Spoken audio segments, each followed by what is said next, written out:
Good day and welcome back to The Magician's Nephew. And we're into chapter 6. Just back from my walk. I've got my coffee ready and I want to get a reading in before I start my day. So let's get on with it. The beginning of Uncle Andrew's troubles.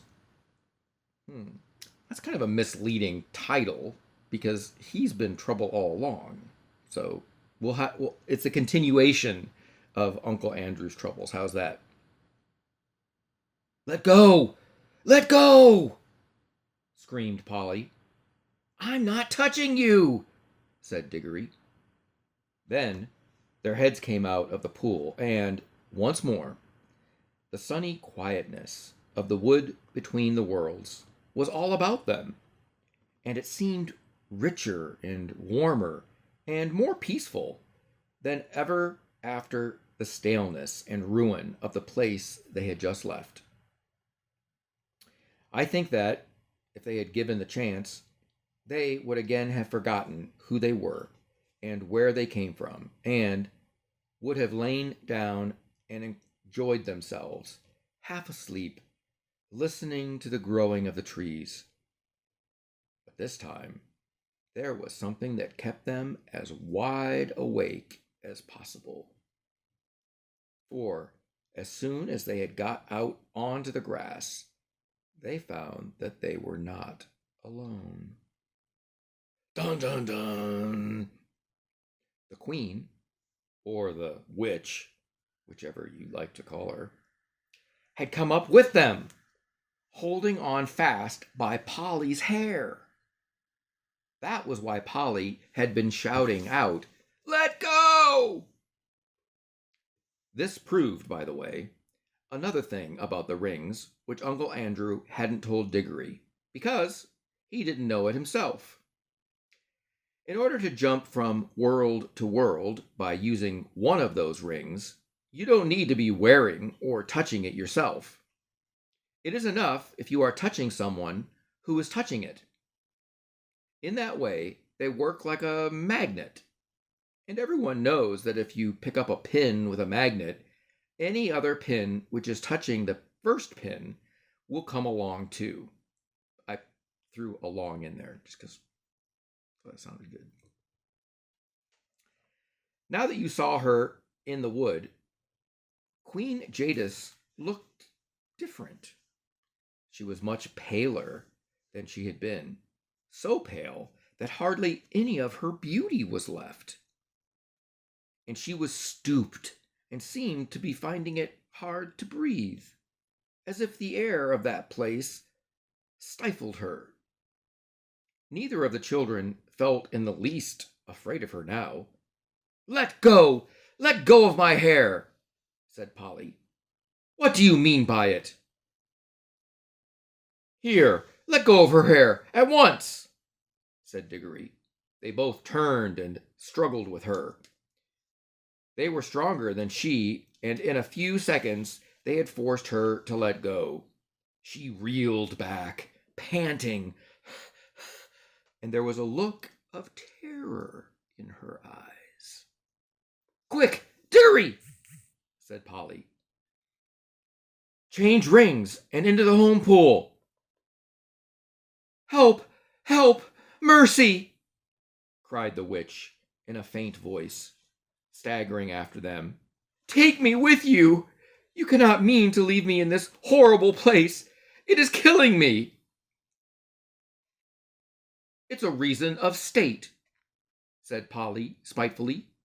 Like when you killed all those people in your own world. Do be quick, Digory. They had put on their green rings, but Digory said, Oh, bother! What are we to do? He couldn't help feeling, a little sorry for the queen. Oh, don't be such an ass, said Polly. 10 to 1 she's only shamming. Do, come on! And then both children plunged into the home pool. It's a good thing we made that mark, thought Polly. But as they jumped, Digory felt that a large, cold finger, and thumb, had caught him by the ear. And as they sank down, and the confused shapes of our own world began to appear, the grip of that finger and thumb grew stronger. The witch was apparently recovering her strength. Digory struggled and kicked, but it was not of the least use. In the moment they found themselves in Uncle Andrew's study, and there was Uncle Andrew himself, staring at the wonderful creature that Digory had brought back from beyond the world. And why, and well might he stare. Digory and Polly stared too. There was no doubt that the witch had gotten over her faintness, and now that one saw her in our own world, with ordinary things around her, she fairly took one's breath away. In Charn, she had been alarming enough. In London, she was terrifying. Let me say that again. She was terrifying. For one thing, they had not realized till now how very big she was. Hardly human, was what Digory thought when he looked at her. And he may have been right. For some say there is a giantish blood in the royal family of Charn.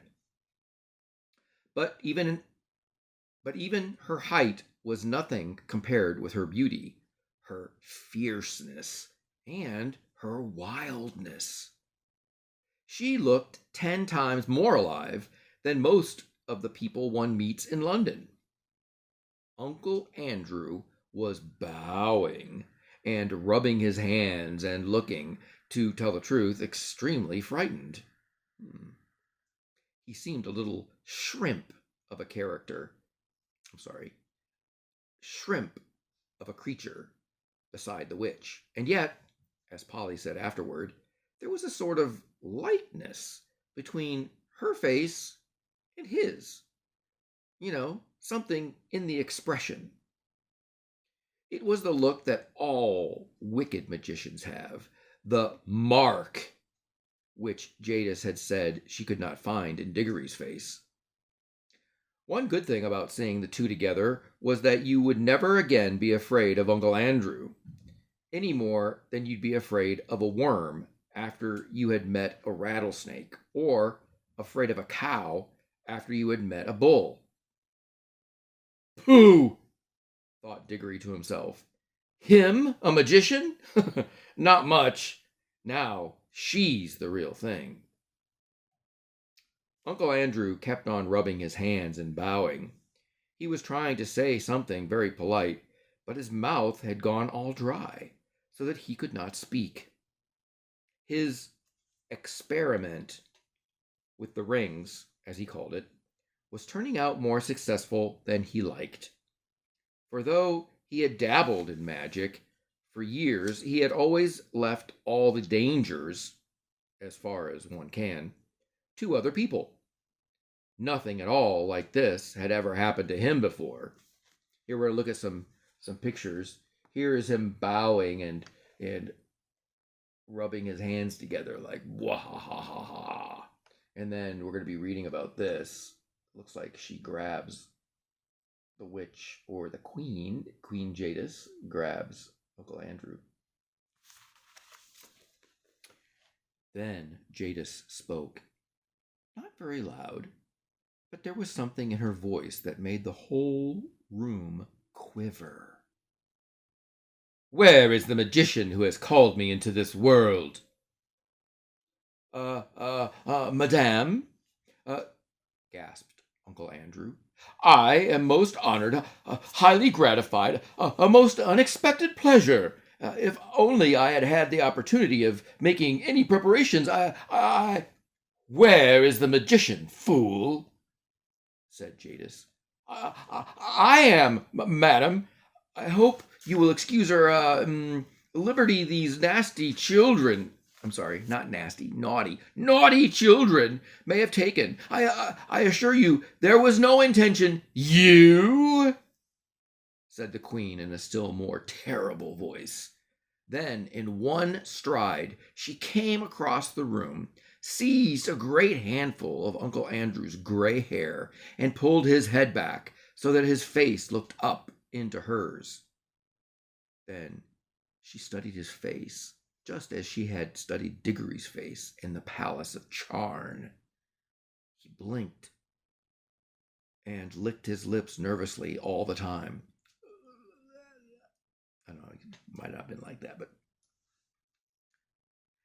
at last she let him go, so suddenly that he reeled back against the wall. "I see," she said scornfully.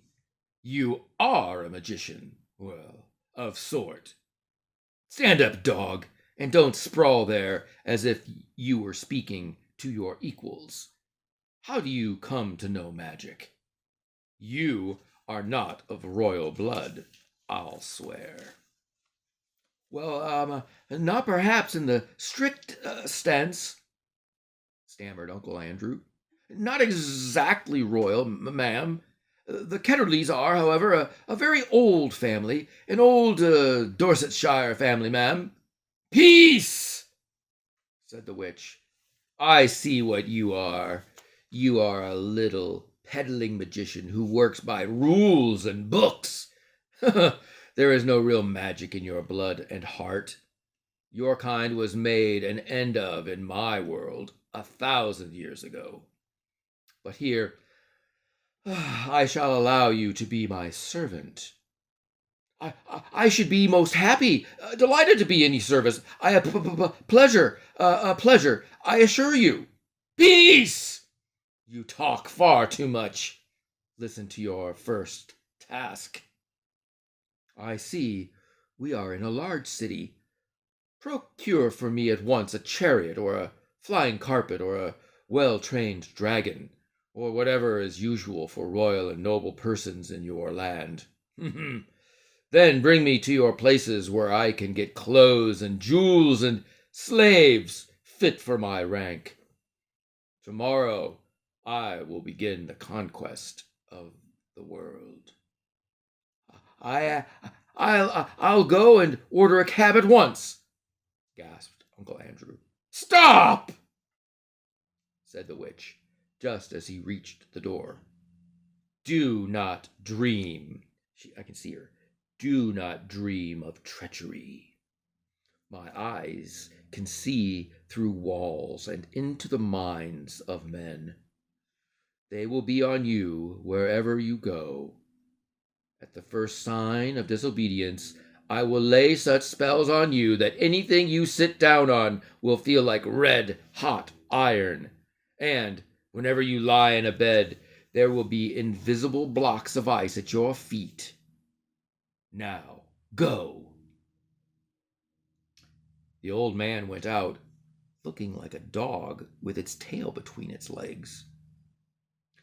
The children were now afraid that Jadis would have something to say to them about what had happened in the wood. As it turned out, however, she never mentioned it, either then or afterward.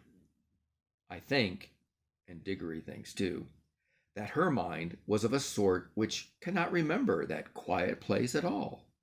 And however often you took her there, and however long you left her there, she would still know nothing about it. Now that she was left alone with the children, she took no notice of either of them. And that was like her too. In Charn, she had taken no notice of Polly till the very end, because Digory was the one she wanted to make use of. Now that she had Uncle Andrew, she took no notice of Digory. I expect most witches are like that. They are not interested in things or people unless they can use them. They are terribly practical. So there was silence in the room for a minute or two, but you could tell by the way Jadis tapped her foot on the floor that she was growing impatient. Okay, so here's a picture of Uncle Andrew exiting like a dog with his tail between his legs. So I have the challenge. it's just dawned on me. Actually, you have a choice between two challenges.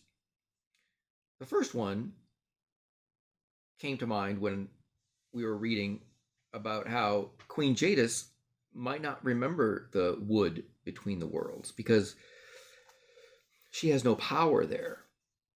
And since her mind, a mind of a witch or a terrible queen, like the queen in Snow White, that mirror, mirror on the wall, who is the fairest of them? As long as it has to pertain to her, then she has memory about it and concern. But if it's concerning someone else or something else that doesn't really pertain to her or doesn't give her strength, then she has no need for it. So this is okay. Again, you have a challenge. You have a choice between the challenge. The first one is, imagine that you're reading a story like this one, or Tuesdays with Maury, like we just finished. What happens to the characters in between the time that you read? Do they continue to exist? Do they exist in a book? Or do they exist in a mind? The mind of the author, the mind of the reader. Do you ever think about the characters or the story that you've been reading and can't wait to get back to it because you wonder what is going on with those characters? Are they just frozen in time? Okay, so the challenge is this. What happens to the characters in between the time that you are actually reading the story? So use your imagination to answer that question. What happens with them? Nothing. Explain why you think that. Just don't say nothing and then just leave it at that. You have to provide an explanation for your answer. Or two, the other challenge would be this. Describe a situation in which you've found yourself that's something like Queen Jadis, dealing with Queen Jadis, that when someone has basically used you, that no longer has use for you because you no longer serve their needs. Because the queen basically is just a user. She's using people to get what she wants. She's not a queen of service, you know? Isn't a queen or a king supposed to like protect their people? Good ones do, I guess. So that's the other challenge. So you have a choice between those two challenges. Let's keep on going and see what happens. So she's growing impatient. Queen Jadis is growing impatient. Where was I? Oh, tapped her foot on the floor that she was growing impatient. Presently she said, as if to herself, "What is the old fool doing? I should have brought a whip." She stalked out of the room in pursuit of Uncle Andrew, without one glance at the children. So much for being able to see through walls. Remember how she was... Oh, so she was just intimidating him,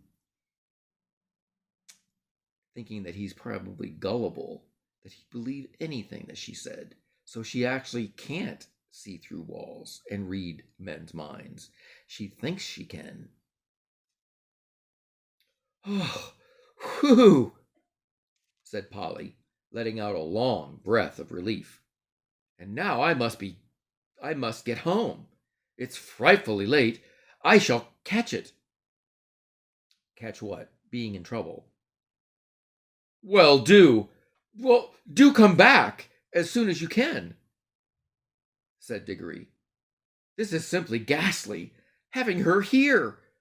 We must make some sort of plan." That's up to your uncle now," said Polly. "It was he who started all this messing about with magic." "All the same, you will come back, won't you? Hang it all. You can't leave me alone in a scrape like this." I have to cough real quick. I might as well get a drink. So Polly's going to leave Digory?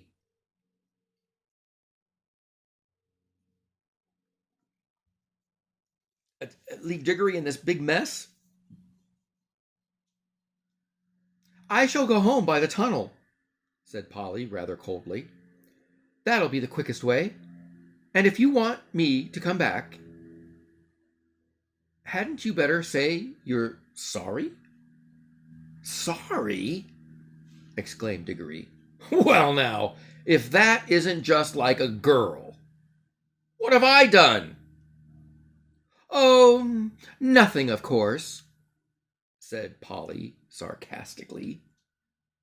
Only nearly screwed my wrist off in that room with all the waxworks, like a cowardly bully. Only struck the bell with the hammer, like a silly idiot.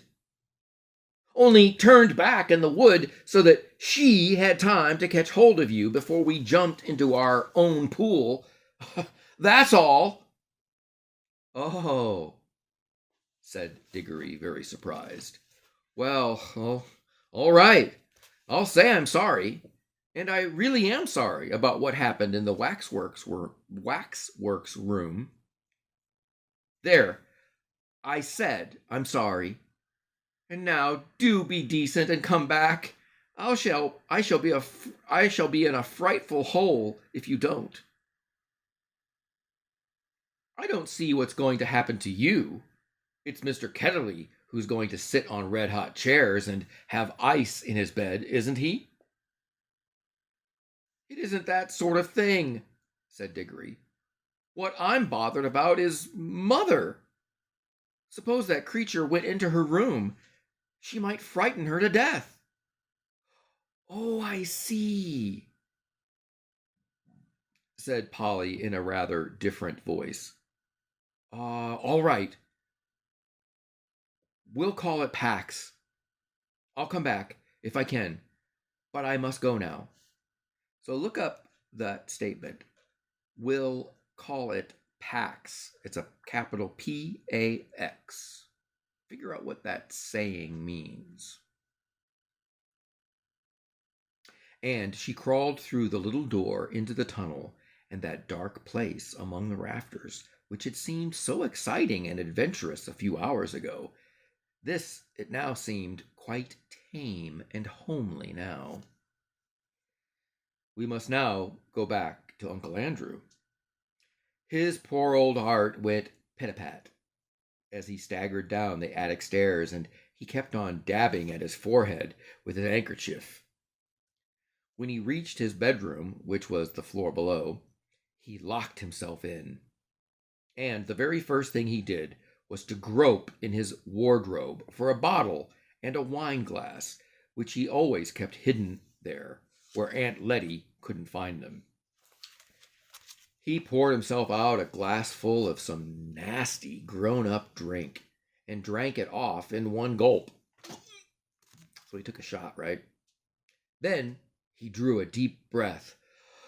Oh, upon my word, he said to himself, I'm dreadfully shaken. Most upsetting. And at my time of life. He poured out a second glass and drank it too. Then he began to change his clothes. You have never seen such clothes, but I can remember them. He put on a high, shiny, stiff collar of the sort that made you hold your chin up all the time. He put on a white waistcoat with a pattern on it and arranged his gold watch chain across the front. He put on his best frock coat, the one he kept for weddings and funerals. He got out his best tall hat and polished it up. There was a vase of flowers, put there by Aunt Letty, on his dressing table. He took... I thought I'd be done before the...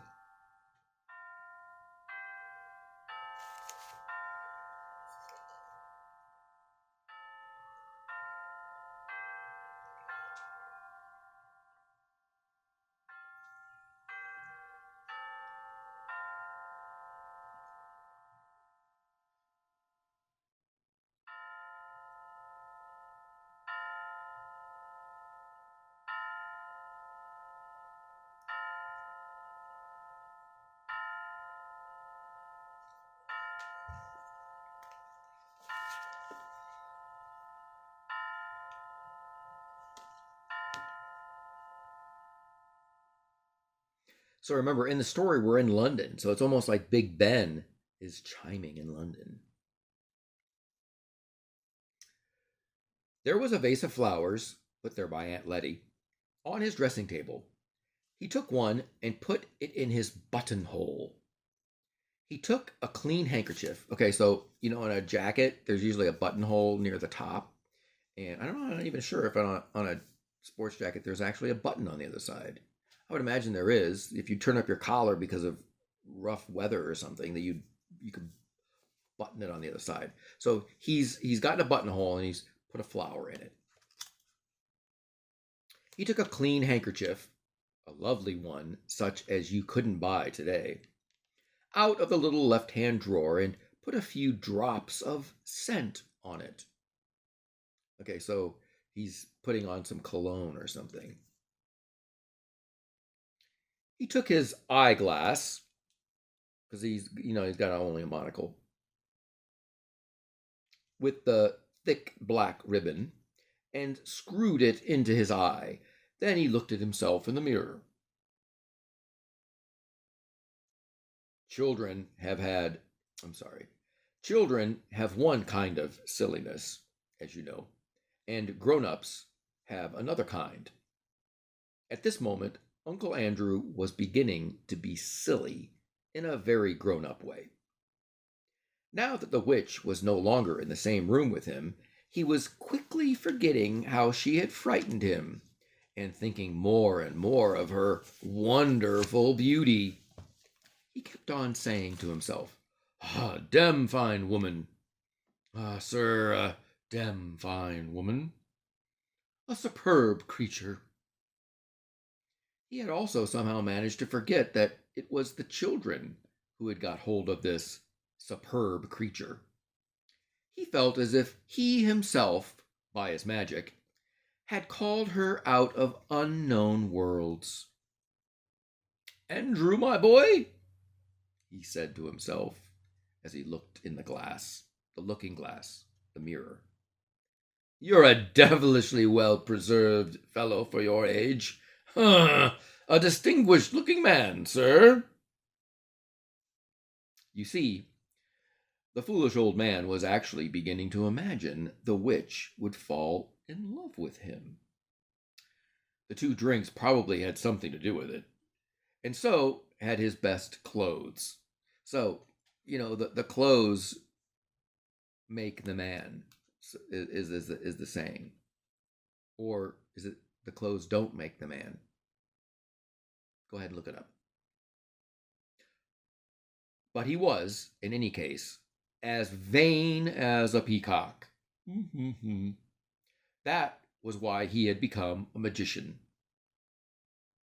He unlocked the door, went downstairs, sent the housemaid out to fetch a hansom. Everyone had lots of servants in those days. And looked into the drawing room. There, as he expected, he found Aunt Letty. She was busily mending a mattress. It lay on the floor near the window, and she was kneeling on it. "Ah, Letitia, my dear," said Uncle Andrew. "I have to go out. Just lend me £5 or so. There's a good girl." Gel was the way he pronounced girl. Gel. Gel. Gel. "No, Andrew dear," said Aunt Letty, in her firm, quiet voice, without looking up from her work. "I've told you times without number that I will not lend you money." So here she is, working on the mattress. She's a hard worker. Uncle Andrew? "Now, pray don't be troublesome, my dear girl," said Uncle Andrew. "It's most important. You will put me in a deucedly awkward position if you don't." Look up deucedly. Deucedly.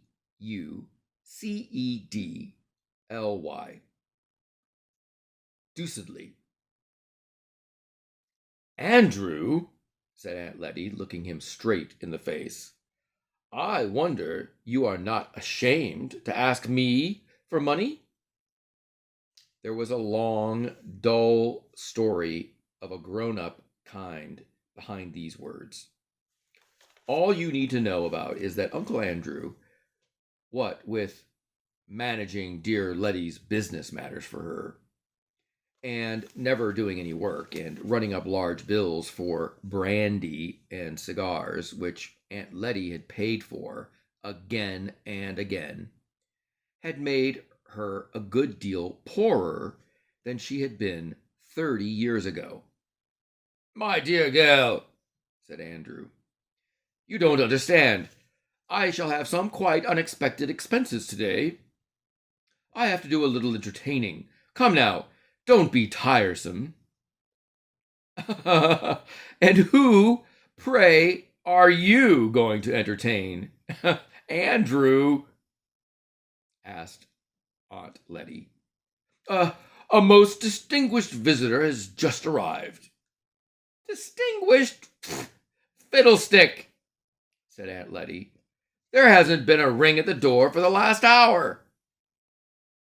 At that moment, the door was suddenly flung open. Aunt Letty looked round and saw with amazement that an enormous woman, splendidly dressed, with bare arms and flashing eyes, stood in the doorway. It was the witch.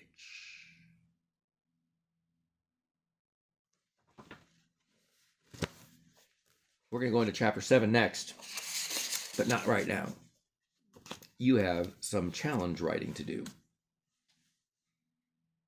So what happens to characters in a story when we're not reading them?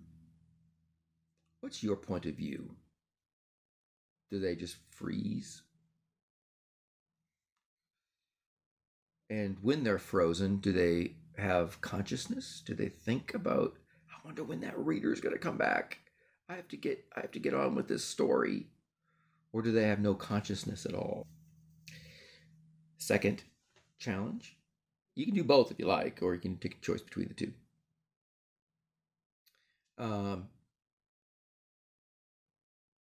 Describe a situation in which you found that someone was basically just using you. Or you may know of a situation where someone's been used. How does that make you feel? You know, do you feel like you were duped, fooled? You know, like that they really actually cared? Queen Jadis reminds me of another character that we're going to experience in the Chronicles of Narnia. I'm thinking of someone in the wood that they encounter in The Lion, the Witch, and the Wardrobe. So stay tuned for when we read that one. Be better, do better. We'll see you next time.